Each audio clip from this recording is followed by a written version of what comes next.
Salam 8-ci sinif şagirdləri, sizlərlə Seyid Cəfər Pişəvəri adına Respublika Humanitar Fənlər Gimnaziyasının biologiya müəllimi Məmmədova Çiçəkdir.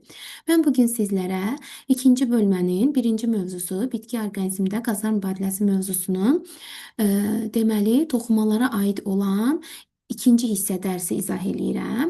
Keçən dərs törədici toxuma və daimi toxumalardan olan parenxim toxumu haqqında məlumat vermişdim.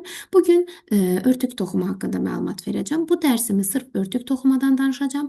Üçüncü hissə dərsdə artıq bütün toxumaları bitirmiş olacağım. Hansı ki, mexaniki, ötürücü toxumalar haqqında da məlumat verəcəm. Bugün ancaq örtük toxumaya bu dərsi ayırd eləyirəm. Çünki vacib məlumatlar var. Deməli, örtük toxumada daimi toxumaların bir növüdür. Yəni, örtük toxuma yenə törədici toxumadan əmələ gəlmişdir və törədici toxuma hüceyrələrinin ixtisaslaşmasından yaranmışdır örtük toxuma. Örtük toxumanın hüceyrələri necədir? Bitkinin bütün səthini xaricdən tam əhatə edir. Adından göründüyü kimi örtük nə edəcək? Örtəcək. Örtməsinin faydası nədir? Hüceyrəni qoruyacaq və hüceyrə ilə ətraf mühit arasında əlaqə yaradacaq. Yəni, örtük toxumanın işi budur. Hüceyrəni qorumaq, ətraf mühitlə hüceyrə arasında əlaqəni yaratmaq. Deməli, örtük toxuma bitkinin bütün səthini xaricdən tam əhatə edən toxumadır. Hüceyrələrinin quruluşu qalın qılaflı olan bu toxumanın sitoplazmasında adətən xloroplast olmur, yəni tərkibində xloroplast yoxdur. Örtük toxuması bir tərəfdən bitkinin həddən artıq su itkisi, mexaniki və kimyəvi təsirlərdən qoruyur. Yəni, bu toxumanın əsas işi bitkini qorumaqdır. Məsələn, su itkisindən qoruyur, mexaniki və kimyəvi təsirlərdən qoruyur. Bundan başqa, ətraf mühitlə bitki arasında maddələr mübadiləsini təmin edir. Yəni, bitkiyə maddələrin daxil olmasını və yaxud da xaric olunmasında iştirak edir. Mübadilə nə deməkdir? Dəyişmək deməkdir. Yəni, bitkiyə daxil olan maddələrlə xaric olan maddələr nə edir? Dəyişir. Məsələn, tənəffüs zamanı oksigen daxil olur, karbon xaric olur. Yəni, maddələr mübadiləsini təmin edir. Kökləri, ot bitkilərinin gövdələrini, zoğun cavan hissələrini, yarpaqların bütün səthini epidermis örtür. Onda biz örtük toxumasının bir növü olaraq epidermisi qeyd eləyə bilərik. Gəlin buradan slaydımıza bir səhifə açaq və bir-bir məlumatları yazaq. Deməli, dedik ki, hansı toxuma? Örtük toxuma. Örtük toxuma. Örtük toxumanın hansı növündən danışdıq? Deməli, epidermis. Aha, epidermis dedik, harda yerləşdi? Bir də baxırıq. Köklərin üzərində var epidermis. Daha sonra ot bitkilərinin gövdələrində, zoğun cavan hissələrində, yəni yeni yaranmış budaqlarda, yarpaqların bütün səthinin üzərində epidermisə rast gələcəyik. Kök, ot bitkilərinin gövdəsi, cavan gövdələr, yəni ağacların cavan zoğları, bir də bütün yarpaq səthinin üzərini örtəcək. Epidermis hüceyrə arası boşluqları olmayan, yəni hüceyrələri sıx yerləşən bir qat hüceyrədən ibarət örtük toxumasıdır. İndi gəlin qayıdaq slaydımıza. Epidermisi şəkilə diqqət eləyək. Görək epidermis hansıdır? Necə dedik? Dedik ki, epidermis hüceyrələri, baxın bunlar epidermis hüceyrələridir. Yarpağın alt və üst səthində var. Bu epidermis hüceyrələrində, baxın görün hüceyrələr arası boşluq var? Yoxdur. Hüceyrələr arası boşluqları olmayan, bir-birinə sıx yerləşmiş, bir qatda da görürsünüz, bir dənə qatda yerləşib. Bir qatdan təşkil olunan örtük toxumasının bir növüdür epidermis. Harda rast gəldik? Köklərdə, ot bitkilərinin gövdələrində, cavan zoğlarda, yarpaqların bütün səthində, yəni həm alt, həm üst səthində epidermisə rast gəldik. Hüceyrələr neçə qatlı idi? Bir qatdan ibarət idi və bir-birinə sıx yerləşmiş hüceyrələrdir və əksərən bunlar deməli şəffaftırlar və həmin o hüceyrələrin daxilində dedik ki, xloroplastları olmur. Epidermis haqqında düzdür, dərsimizdə bu məlumatı biraz tez verib ağızcıq hüceyrələri. Gəlin hələ bunu izah eləməmişdən qabaq biraz epidermis haqqında məlumatı öyrənək. Çünki deyəcək ki, onun hüceyrələri ixtisaslaşıb ağızcıq əmələ gətirib, sonra ağızcıqlardan danışacaq. Deməli, bu epidermisin hüceyrələrinin xarici səthə ifraz etdikləri kutikula deyə bir qat var. Gəlin ona da şəkil üzərində baxaq. Baxın, epidermisin üzərində xaricə doğru bir qat var. Bu nədir? Kutikuladır. Gəlin görək kutikulanın işi nədir? Kutikula harda var? Harda rast gələ bilərik kutikulaya? Deməli, kutikula nədən əmələ gəlmişdi? Hüceyrələrin xarici səthə ifraz etdikləri kutikula bitkini su itkisindən, mexaniki təsirlərdən, parazit orqanizmlərin hücumlarından qoruyur. Kutikula işığın keçməsinə maneə törətmir. İşığın keçməsinə maneə törətmirsə, deməli fotosintez prosesinə heç bir maneəçiliyi olmayacaq. Yəni işıq keçəcək kutikuladan epidermisə, epidermisdən də artıq epidermisin altındakı parenxim hüceyrələrdən keçən dərs danışmışdıq. Fotosintez edici hüceyrələr, hansı ki sütunvari və süngərvari parenxim hüceyrələri idi. Onların deməli sitoplazmasında xloroplastlar var idi. Bu kutikuladan işıq keçib onlara doğru gedəcək və fotosintez prosesi yerinə yetiriləcək. Bəs kutikulaya harda rast gəlmərəm? Bitkinin kök epidermisində kutikula yoxdur. Niyə kökdə kutikula yoxdur? Gəlin baxın, birinci kökün işini yadımıza salaq. Demişik ki, kök bitkini torpağa bərkidir. Bir də torpaqda olan su və mineral maddələri sorur. Yəni kökün əsas işi budur ki, torpaqdakı su və mineral maddələri sorsun. Kutikula haqqında nə dedik? Dedik ki, kutikula bitkini su itkisindən, mexaniki təsirlərdən, parazit orqanizmlərin hücumundan qoruyur. Həmçinin də suyun daxil olmasının da qarşısını alır bu kutikula. Axı bitkinin kökü suyu udmalıdır. Ona görə də onun epidermisinin üzərində kutikulaya rast gəlməyəcək. Yəni kök epidermisində kutikula olmayacaq. Kutikula olsa o rahatlıqla suyu sora bilməz. Ona görə də yoxdur. Kutikula quraq bölgə bitkilərində qalın, mülayim bir bölgə bitkilərində isə nazik olur. Bax, kutikula haqqında məlumatlar epidermisin üstündə yerləşdi. Gəlin istəyirsiniz, onları da bir-bir qeyd eləyək. Deməli, buradan yazaq. Epidermisin üzərində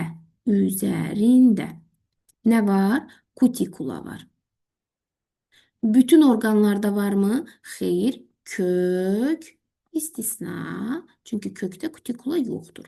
Kutikulanın hüceyrələrindən nə dedik? Dedik ki, kutikulanın hüceyrələri bitkinin su itkisindən qoruyur, mexaniki təsirlərdən qoruyur. Kutikula quraq bitkilərində, yazaq bura, quraq bitkilərində qalın və mülayim iqlim bitkilərində nə dedik? Mülayim bitkilərdə isə nazik olur. Bunu özünüz üçün qeyd edirsiniz. Mülayim bitkilərdə, yəni mülayim iqlim şəraitində bitən bitkilərdə isə kutikula necə olur? Nazik olur. Kutikula harda yerləşdi? Epidermisin üzərində. Hansı orqan üzərində olmadı? Kök epidermisinin üzərində kutikulaya rast gəlmədik. Və epidermisin bəzi hüceyrələri də var ki, bunlar ixtisaslaşır. İxtisaslaşma nədir? Yəni, hər birinin öz işi var. Yəni, vəzifə bölgüsü gedib, iş bölgüsü gedib. İxtisaslaşaraq, deməli, ağızcıqları, tükcükləri, hidatotları əmələ gətirir. Tükcüklərdən, kök tükcüklərini 7-ci sinifdə keçmişsiniz ki, kökün sorucu zonasında olur. Torpaqdan su və mineral maddələri sorur. Buna başqa cür əmci tellər də deyilir. Bugün ağızcıqlarla tanış olacağıq. Deməli, epidermisin hüceyrələri ixtisaslaşdı, kök tükcüklərini və yaxud da tükcükləri, ağızcıqları, hidatotları əmələ gətirir. Epidermisin digər hüceyrələrindən fərqli olaraq, ağızcıq hüceyrələrində xloroplastlar mövcuddur. Xloroplastı vardırsa, deməli hansı prosesi yerinə yetirəcək? Fotosintez prosesini yerinə yetirəcək. Bir də deyirik, epidermisin özünün hüceyrələri şəffafdır, bir-birinə sıx yerləşib, hüceyrə arası boşluğu yoxdur və epidermisin öz hüceyrələrində xloroplasta rast gəlmirik. Amma epidermisin ixtisaslaşaraq əmələ gətirdiyi ağızcıqlarda Biz xloroplastlara rast gələcəyik. Xloroplast varsa, deməli bunlar fotosintez prosesini yerinə yetirəcəklər. Ağızcıq nədən yaranır? Epidermisdən. Epidermisin hüceyrələrin ixtisaslaşmasından. İndi gəlin ağızcıq haqqında bu məlumatları oxuyaq və onun xüsusiyyətlərlə tanış olaq. Görək niyə bitkinin epidermisin üzərində ağızcıq yarandı? Nə ehtiyac var idi bu ağızcıqlara? Ağızcıqlar bitkidə qaz və su buxarı mübadiləsini tənzimləyən strukturlardır. Yəni, mübadilə nə idi? Dəyişmək. Yəni, ağızcıqlar bitkiyə qazların daxil olmasına, xaric olmasına, su buxarlanmasına kömək edən bir hissədir. Ona görə epidermisin üzərində bu hüceyrələr ixtisaslaşdı, ağızcıqlar əmələ gətirdi. Bitkinin növünə və yaşadığı habitata görə yarpaqda ağızcıqların sayı, yerləşmə yeri fərqli ola bilər. Yəni, bitkinin növü bir də onun yaşadığı mühitdən asılı olaraq ağızcığın sayı çox da ola bilər, az da ola bilər. Yerləşmə yeri yarpağın üst hissəsində ola bilər, alt hissəsində ola bilər. Daha dərində ola bilər, daha üst qatında ola bilər. Yəni, bu cümlə bizə onu izah edir ki, yaşadığı mühitə görə, habitata görə yarpaqda ağızcıqların sayı, yerləşmə yeri fərqlidir. Bitkilərin yeraltı orqanlarında və tamamilə suda yaşayan su bitkilərində ağızcıqlar olmur. Deməli, sual düşə bilər ki, hansı bitkilərdə, bitkinin və yaxud da hansı hissələrində ağızcığa rast gəlmirik? Bitkilərin yeraltı orqanlarında. Məsələn, yeraltı şəkil dəyişmələr ola bilər və yaxud da kök ola bilər. Bir də tamamilə suda yaşayan su bitkilərində, yəni xaricdə olmasın, tam suyun altında olsun, sudakı oksigenlə tənəffüs eləsin. Bunlarda ağızcıqlar olmur. Ağızcıq nədən təşkil olunmuşdur? Ağızcıq bir-birinə baxan iki paxlavari qapayıcı hüceyrədən, onların əhatə etdikləri ağızcıq yarığından ibarətdir. Gəlin indi bu cümləni bu şəkil üzərində baxaraq bir də deyək. Nə dedik? Dedik ki, ağızcıq hüceyrələri, baxın bu bir ağızcıqdır. Bunun iki dənə hüceyrəsi var. Bu biri, bu da ikincisi. Deməli, ağızcıqda iki dənə hüceyrə var. Buna adlanır qapayıcı hüceyrə. Nəyə oxşayır? Paxlaya. Paxlanı çox uşaqlar bilmir. Məsələn, lobya, paxla, bunlar eyni qrup bitkilərdir də. Paxlaya bənzəyir. Və bunlar adlanır ağızcığın qapayıcı hüceyrələri. Uşaqlar başa düşməyəndə mən belə izah eləyirəm, ümid eləyirəm ki, bu sadəcə bir ağlınızda formalaşsın deyə deyirəm. Bizim ağzımız necə iki dodağımızdan təşkil olunmuşdur. Ağızcığı da belə düşünün də. Elə bil ki, qapayıcı hüceyrələr, məsələn, bizim ağzımızda olan dodaqlar, ağızcıqda da olan qapayıcı hüceyrələr eyni quruluşdadır təqribi. Amma yəni funksiyasını demirəm. Sadəcə yadınızda qalsın ki, ağızcıq nədən təşkil olunub? Ağızda nə olur? 2 dənə dodaq olur da, bunda da 2 dənə qapayıcı hüceyrə var. Bu qapayıcı hüceyrələrin arasında da, bax bu boşluğu görürük, bu ağızcıq yarığıdır. Qapayıcı hüceyrələrin bir quruluşu var. Bu quruluş, bu ağızcıq hüceyrələrinin işinin görməsinə kömək eləyir. Gəlin görək nədir bu quruluşu? Qapayıcı hüceyrələr ətraf mühit şəraitindən və bitkinin ehtiyacından asılı olaraq baş verən fizioloji hadisələrin təsiri ilə açılır və bağlanır. Məsələn, bu şəkildə ağızcıq açıq vəziyyətdədir, birinci şəkildə. İkinci şəkildə ağızcıq qapalı vəziyyətdədir. Niyə bu açılır, bağlanır? Bu, bitkinin ehtiyacından asılı olaraq, məsələn, qaz mübadiləsi yerinə yetirilməsi üçün açılır, suyun buxarlandırılması üçün açılır və yaxud da suyu buxarlandırmayacaqsa əgər bağlanır. Yəni, ehtiyacından asılı olaraq. Ağızcığın açılması və bağlanmasında əsas amil qapayıcı hüceyrələrdə turqor təzyiqinin dəyişməsidir. Bu hüceyrələrdə kalium miqdarı, pH dəyişiklikləri, tənəffüs, fotosintez hadisələri turqor təzyiqinə təsir göstərir. Bəs necə olur ki, bu təzyiq təsir göstərir, qapayıcı hüceyrə açılır? Baxın, qapayıcı hüceyrənin bir dənə xarici qılafına diqqət eləyin. Xaricə tərəf baxan qılaf hissəsinə bir dənə baxın, nazikdir, nazik xarici qılaf. Daxili tərəfinə baxın, görürsünüz, daha qalındır burada, qalın xarici qılaf. Bura su toplananda, baxın, H2O daxil olur. H2O daxil olanda, yəni su, Bu zaman su ilə dolduğuna görə bu hüceyrə divarına doğru təzyiq göstərir, turqor təzyiqi yaranır. Və bura daha qalındır, buranı çox basa bilmir. Bu tərəfə doğru basılır bu hüceyrə divarı, xarici qılaf. Ona görə də bu tərəfə doğru basıldığına görə bu yarıq bir-birindən aralanır. Qapayıcı hüceyrələr daha doğrusu bir-birindən aralanır və yarıq açılır. Qaz mübadiləsi olur, su buxarlanır. Əgər burada suyun miqdarı azalırsa, onda təzyiq, baxın, su xaricə çıxdı bu hüceyrələrdən. Bu zaman turqor təzyiqi aşağı düşdü. Aşağı düşdüyünə görə bu nazik qılaf yerinə qayıtdı. Qalın qılafı da yerinə doğru itələdi və ağızcıq qapandı. Bu da oldu bir ağızcığın açılıb qapanması hadisəsi. Ümid edirəm ki, bu hissə sizə aydındır. Bu ağızcıq işi nədən asılı olmağa baxın uşaqlar, nədən asılı olduğuna da diqqət edin. Ağızcığın açılması, bağlanmasında əsas amil qapayıcı hüceyrələrdə olan turqor təzyiqidir.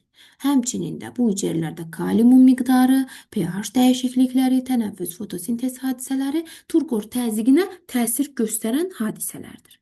Davam eləyək. Gəldik epidermisin ağızcıq hüceyrələri. Dedik ki, epidermisdə hüceyrələr ixtisaslaşıb ağızcıqları, tükcükləri və hidatotlar əmələ gətirir. Tükcüklər bəzi epidermis hüceyrələri tərəfindən əmələ gələn xarici çıxıntılardır. Məsələn, biz bunu kökdə də görmüşdük ki, xaricə doğru kök tükcükləri və yaxud da əmcitellər var, xarici çıxıntılardır. Bunlar tək və ya çox hüceyrəli ola bilərlər. Yəni, bu tükcüklər tək hüceyrəli də ola bilər, çox hüceyrəli də ola bilər. Tükcüklər bitkilərin ətraf mühit şəraitindən asılı olaraq müxtəlif quruluş və funksiyalara malikdir. Funksiyalarına görə örtük, ifrazat, yapışma və müdafiə tükcükləri ola bilər. Bu da yəni tükcüklərin müxtəlif quruluş və funksiyalarıdır.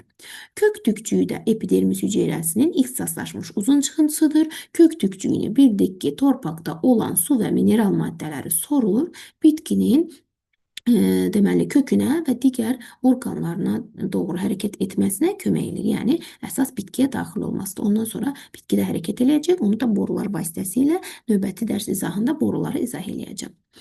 Çoxillik bitkilərin köklərində və gövdələrində epidermisi mantar adlanan örtük toxuması əvəz edir. Aha, deməli, çoxillik bitkilərin köklərində və gövdələrində epidermis mantar adlanan toxuma ilə əvəz olunur.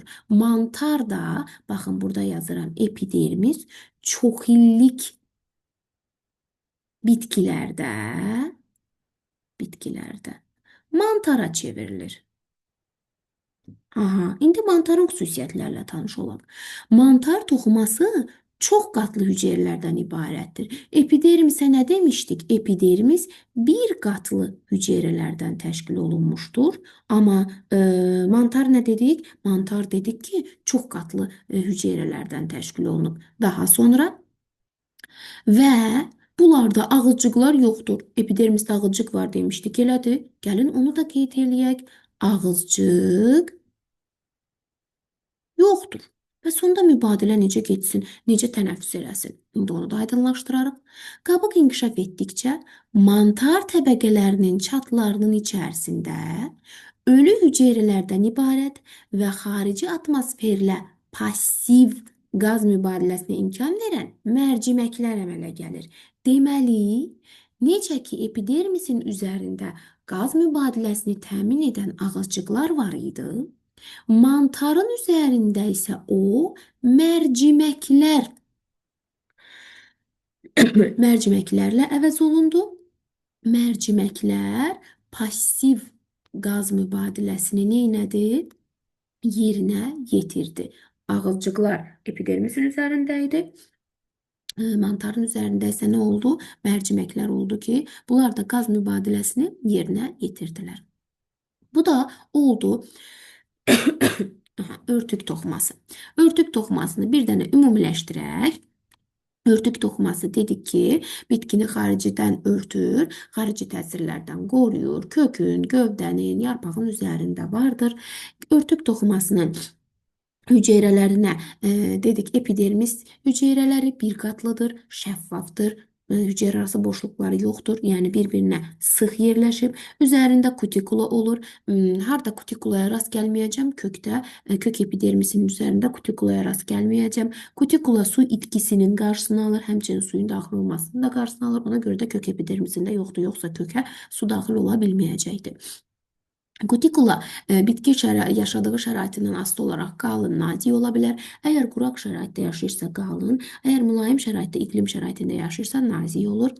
Epidermis hüceyrələri ixtisaslaşaraq ağızcıqları, hidatotları, tükcükləri əmələ gətirir. Tükcüklər də müxtəlif funksiyalar yerinə yetirə bilir və əgər çoxillik bitkidirsə, epidermis yavaş-yavaş mantarla əvəz olunur. Mantar hüceyrələrində artıq hüceyrələr çox qatlıdırlar və ağızcıqları yoxdur. Onlarda mərciməklər var. Mərciməklər də pasiv qaz mübadiləsini yerinə yetirir. Bu da oldu örtük toxuması. Dərsi diqqətli dinləyin.